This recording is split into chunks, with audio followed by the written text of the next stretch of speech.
साथियों, एक किसान जो कि रोजाना तालाब की तरफ पानी भरने के लिए जाया करता था, वह 2 मटके को अपने कांधे पर टांग करके ले जाया करता था और पानी भरता। और पानी भर करके जब वह वापस घर को आया करता था तो एक मटके में से पानी एक एक बूंद कर करके रिस रिस करके वह गिर जाया करता था। और जब वह किसान घर को पहुंचता था तो सिर्फ और सिर्फ उस मटके में आधे मटका ही पानी बचता था।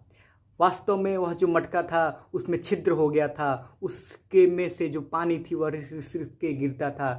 साथियों, उस मटके को, जो कि उसे पता था कि मैं फूट चुका हूँ, जब उसको यह बात दूसरे मटके ने बोला कि देखो तुम फूट चुके हो, तुम अब किसी काम लायक नहीं हो, जिस दिन मालिक को पता चलेगा उसी दिन वह तुमको निकाल करके फेंकेगा। तो इस बात को सुन करके उस फूटे हुए मटके को बहुत तकलीफ हुआ।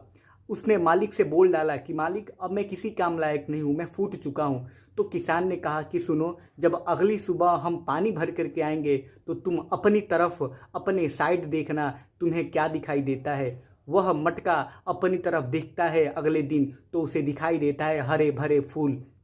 जब वास्तव में वह फिर घर को आता है तो फिर उसमें से पानी रिस रिस कर गिर जाता है। फिर मालिक से कहता है, मालिक, मेरे सामने मेरी तरफ तो फूलों के गट्ठे दिखाई दे रहे थे, लेकिन देखो ना, आज भी मेरे में से पानी बह के गिर गया, मैं किसी काम लायक नहीं हूँ। तो मालिक ने कहा कि देखो, तुम वास्तव में फूट तो चुके हो, लेकिन मैंने तुम्हारे फूटी हुई तरकीब की वजह से, तुम्हारे फूटे हुए घड़े की वजह से मैंने वहाँ पे फूलों के बीज लगा दिए थे, जिसकी वजह से आज उस रास्ते में, उस बंजर जमीन पर नए नए सुगंधित फूल दिखाई दे रहे हैं। यह सिर्फ और सिर्फ तुम्हारी वजह से है। तो साथियों, यह छोटी सी कहानी हमें बहुत बड़ी चीज़ सिखाती है कि हमें अपने कमियों पे नहीं, अपने गुणों पर ध्यान देना चाहिए, अपने काबिलियत पर ध्यान देना चाहिए। और मैं हमेशा कहता हूँ, कर दिखाओ कुछ ऐसा कि दुनिया करना चाहे आपके जैसा। और वो लाइन में बोलता हूँ हमेशा कि गिरने से जो डरता नहीं, हुनर उसी में होता है ऊंचाई चढ़ने का, और पीछे हटाने वाले खुद पीछे हट जाएंगे। तुम शौक तो पालो आगे बढ़ने का।